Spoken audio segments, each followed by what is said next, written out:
Hello everyone, and welcome to episode 26 of the Fellow Traveller here on Football Manager 2020. We're here at Adana Demirspor now, who I rolled for in the last video. A bit of time has passed as well. It took me a bit of time to take over at the club, and there was just quite a few different little admin tasks because they got relegated from the league last season. Let me have a quick look. Let me show you. So this is the tier we're in now. But the wrong way around, the top tier, I thought that would show me the way around, but it didn't. I pressed the wrong button. Yeah, I must press the wrong button. So we were in the top tier of Turkish football last season. Let's have a look. And so we finished just in the relegation spots. I think I managed the last few games, but I just wanted a holiday because I didn't think I could manage it very well, and I didn't really want to stay up that much, to be honest. I thought it would be nice to have a nice long-term challenge in the second tier of Turkish football, but as a result there were loads and loads of players who wanted to leave, or were happy about their new wages, or had to be sold because they didn't fit into new foreign player requirements. So just loads of work to do. That's why we've gone a bit further ahead, and now we're at the point where we can play the first game of the season against Hekimolu Trabzon. I think that's like an Olu sound. It's not a hard G, I think it's a very soft G. But yeah, so just like we passed some time since last video. And just a quick look into the club. So we've got quite secure finances, as you can see as well. We've got quite a nice balance, so we're not going to be in any dire straits anytime soon. I sold a lot of players. We'll get to transfers in a second actually. We've got decent youth facilities, but not great. Worse training facilities. And media pitches to be finished third. So we're I think we'll win the league or come second, but I think our league has playoffs, so we'll be okay if we go to the playoffs anyway. And yeah, so a quick background on Adana first. So Adana Demirspor are considered one of the left-wing teams, or like a lot of the clubs I use, it's kind of not really 100% sure their left-wing credentials. Adana have historically been associated with the left, mostly because they're a railway workers club and have a kind of left history and probably connections to unions and stuff like that in their past, I assume, by their connections to railway workers.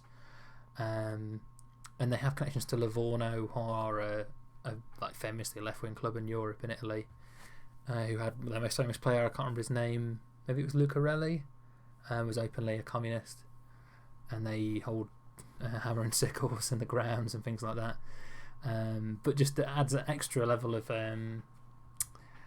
drama to this club is that apparently in real life their current president is from an ultra-nationalist party, so they have a real like leftist fan base, maybe, or at least a small pocket of leftist fans, and certainly quite right-wing administration.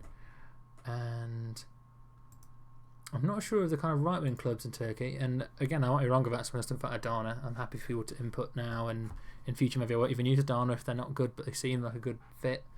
I'm always open to hear things from people who are actually from Turkey, especially Adana fans, and I couldn't find any obvious right-wing clubs, so that would be great if someone could contribute those. I also heard that Beşiktaş were quite a good left-wing team, but the problem with Beşiktaş, as many of the teams that come up, like Celtic's a good example as well, is that they're just too good. It's not going to be interesting to play as Beşiktaş in the same way it's not very interesting to play as Celtic, because they haven't won the league in many years, but still, winning the league at Beşiktaş is not going to be difficult. Just going to have to beat Galatasaray, maybe. I think there's a very rich team in Turkish football now. I could be wrong. I think it's Başakşehir. I think they got loads of money input as well.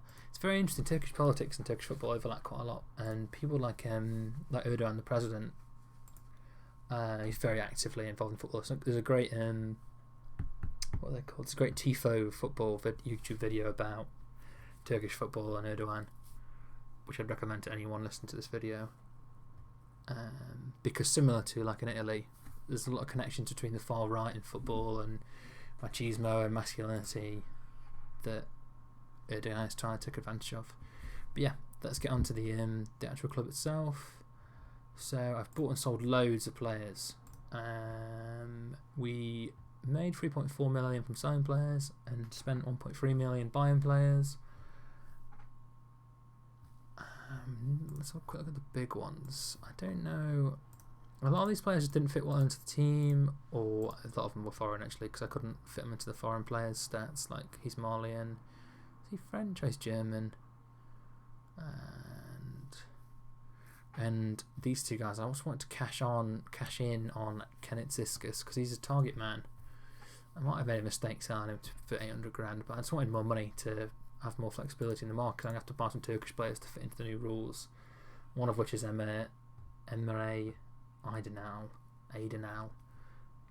who's good but not incredible, but 22 years old and Turkish, so he fits into our foreign player requirements. And this German centre-back, Felix Gertz, is going to be really good. But yeah, so a few foreign players I couldn't resist, but most of them are Turkish. I think Gertz might be the only obvious foreign player I can see actually. I think one of these is. No, Chetin isn't. Or Jetin? I can't remember how to pronounce this C.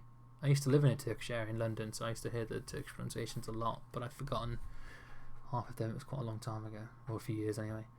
And so yeah, so we've got like a team I think that can win this league.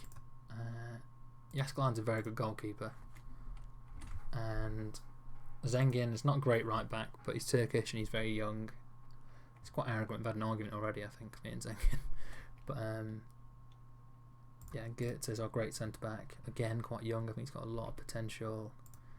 Aktas, more of a midfielder, but a good centre back. And Turkish again. Aksu is a nice young left back. And I've got these two great foreign centre midfielders. Custodio is Swiss. I think he's probably like half Portuguese. Yeah, he's half Portuguese. Who's going to make for a great playmaker with passing 16, vision 13, technique 14. I think he's going to be our deep line playmaker. I know he's a Portugal midfielder actually. I think because Saverdi, who he loaned, yeah, he's kind of better at some of the more defensive stuff. So he's going to be holding back while Custodio bombs forward and connects with the attacking players. Chetin's like a good loan, not too expensive. Again, I think he's not free. Yeah, we're paying his contract, but he's Turkish again. And I'll explain the foreign players problem I have in a second. Kevin Cabral is our great winger, who I renewed his contract because he had a minimum fee release clause, and he's got loads of potential and really good stats already. I think he's going to destroy the league this season. I don't think he's got he has got a minimum fee release clause now, 3.8 million, but I don't think anyone's going to pay that, and if they do, I'd take 3.8 million. And we've got Iosman, the Syrian attacking midfield centre. Again, like he's good, he's not incredible, but he's still pretty young. He's got a few years in him. Yeah, and he's got some good attacking stats. I don't love him, but I like him. And Egri is I think he's currently in the first team, but he's not the first choice. But he's in there because he's Turkish. Again, I'll get to that. And Aydınal is the new striker we saw earlier on, who's young and good, and should be very good, I think, in a few years. And I bought Tekin quickly as the goalkeeper if you want to look at him, but nothing to write home about, just young. And Lukinga should be our first choice right back. He's better than Zengin, a lot better, but he's Swiss and doesn't fit into our foreign player requirements. I'll explain that now actually because it just keeps coming up. So you're allowed to register. I can't remember how many it was. I think it was 10. Yeah, you're allowed to register 10 foreign players in the Turkish league, and you're in the Turkish second tier. And you were allowed to register 12, I think, in the first tier. So I was kind of thinking that there wouldn't be so few players allowed in the first team squad. But you're only allowed 5 foreign players in your playing 11, and only one basically on the bench if you're only allowed 6 in all in the league, which is going to be a problem because I don't know if there's that many cups. There's only one cup by the looks of it. Kupasi, yeah. And we're not going to be in Europe obviously because we're in the second tier. So we have to do a lot of weird rotating the team, because I'll just run really quickly through the foreign players that we can't really fit into the team currently. We've done Lukinga, who's a great right back, and we've got Sekadikia, who is, I think, our first choice to midfield left. Yeah. We'll be playing inside forward, so composure, dribbling, acceleration, pace. These are all quite good stats for him to have. So cutting inside and joining it with a striker. Rasul is the solid centre back they had before, who I think might even be the captain, but he's not as good as Goetze, so I don't think he's going to play very much, unfortunately. And Bakos is the striker that I signed, who's only 19, but he's good enough to get first team games, quite fast, but very good off the ball, heading, finishing, so he'll be kind of a natural goal scorer. And Caligari is the other great centre midfielder. I'd love to have him playing next to Custodio, but they can't fit into the squad, the two of them. And I can't fit any of them on the bench because I can only put one foreign player on the bench. I think some of them aren't that far away from being Turkish nationals, certainly not Goetze actually. But I'm not sure if that will give them eligibility. They don't have to play. Sorry, they don't count towards a foreign player. I just realised this guy is UC Escalon's son. Anyone who's an English football fan will know UC Escalon was goalkeeper for Fulham for many years. I think it was Fulham.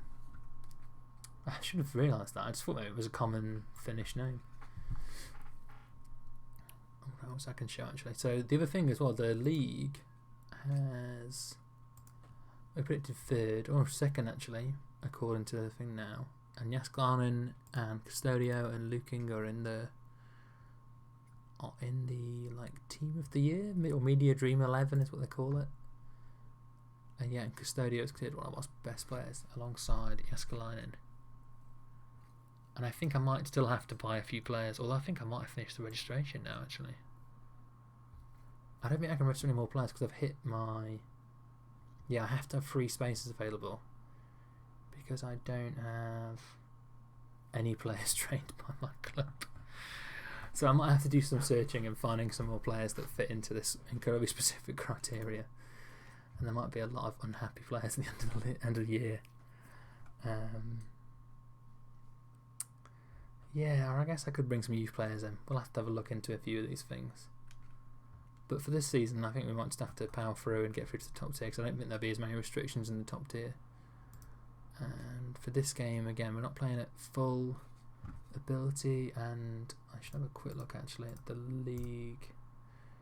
So where are they? Oh, now they're rock bottom. Okay, I don't have to worry about this game. Hopefully this will be an easy one.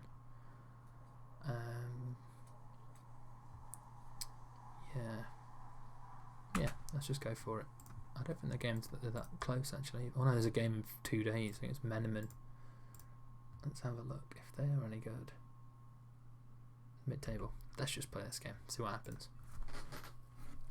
If it had been a very difficult game, I would have maybe rested a few players, but I can't really be bothered. Oh, I just realised I was meant to show. So obviously I don't know anything about Turkey, and I imagine a lot of people watching this video might not know anything about Turkey. Although there might be some Adana fans who will know where Adana is. I just put into Google Maps where Adana was, and thought I'd show everyone. So obviously it's near Syria, in not far from the coast. It looks quite industrial, I think, as well. A lot of the kind of leftist clubs are in quite industrial cities. I remember like Gdynia in Poland. It's not far from Gdansk, but it's certainly not as wealthy as Gdansk. But yeah, not the kind of part of Turkey that you would have thought of. Ankara and Istanbul, and not far from Greece. We're quite close to the Middle East, near Syria and Lebanon and Cyprus. Sweet. Let's get to the first game of the season. Hopefully we smash Hekimolu Trabzon, because I don't think it would be a good sign if we didn't do very well in this game. We've been relegated into this league. We haven't sold half the team. We've only sold a few kind of fringe players. If we'd sold Cabral and Custodio and Caligari and Jaskalainen, I think we'd be in trouble. But I kept them all in and renewed some of their contracts as well, so that their minimum fees wouldn't attract too much interest. We can't be cautious. We need to attack this game.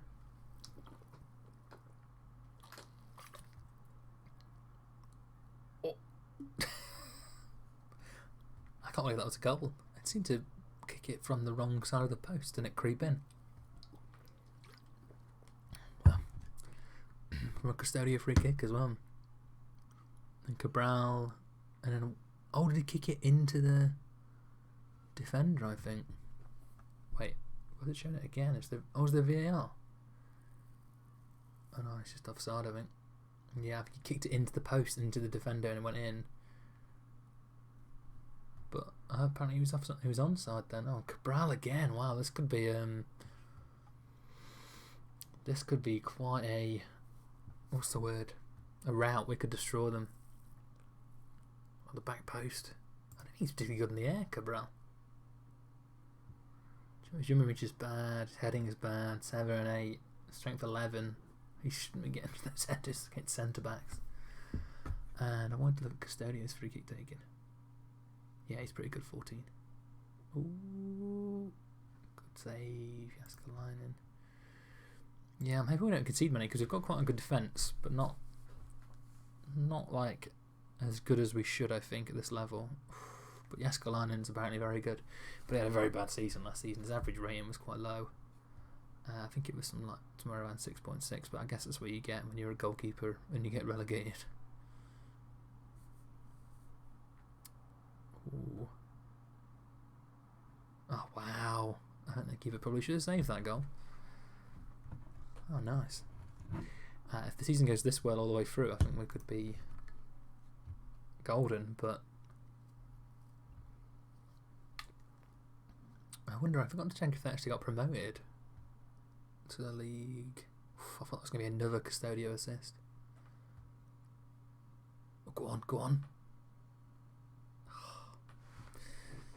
It's quite wide.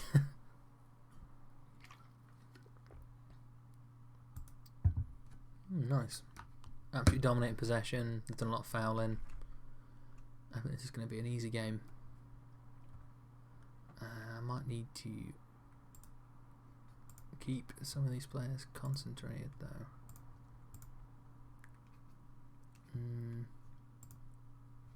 No, I'll just tell them in the game.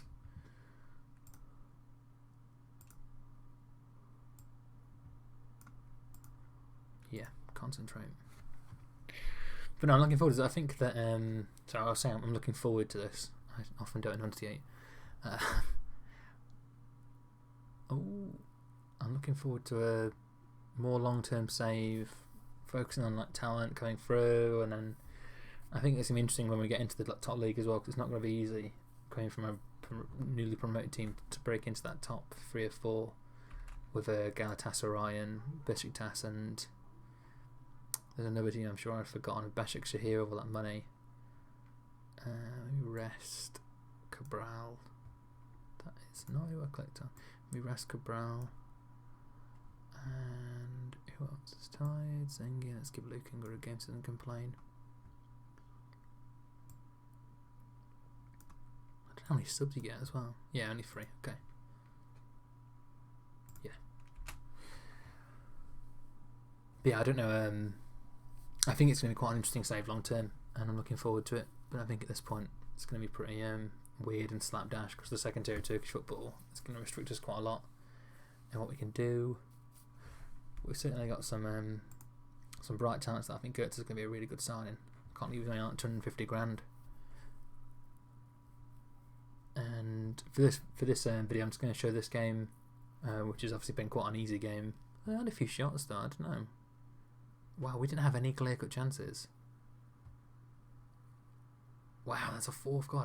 I thought that was just the game fizzling out. Sorry. We had 0 clear-cut chances and scored 4 goals, and they had 2 and didn't score any. So we clearly just had just some stars just lit up the game, and they were wasteful. Wow.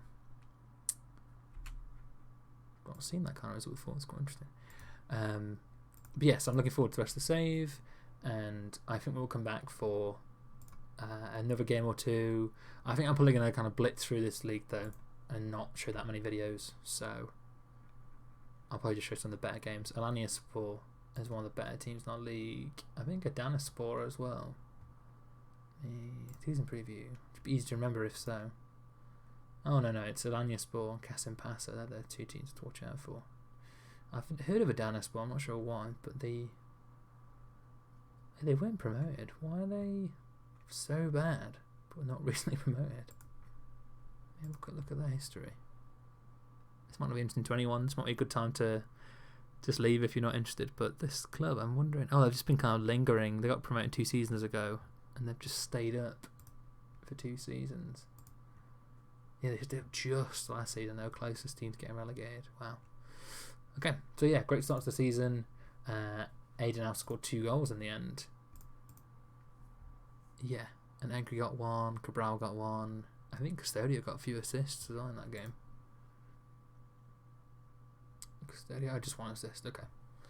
But yeah, great start, and now bring us back for another 2 games soon, and it should be back to the regular time. I've got a bit of a weird life event recently, so thank you for watching the video, and if you've got any information about Adana Demirspor or other Turkish football and politics kind of clubs that we should be watching out for, like right-wing clubs, that would be really interesting, and I will see you all soon. Thank you for watching.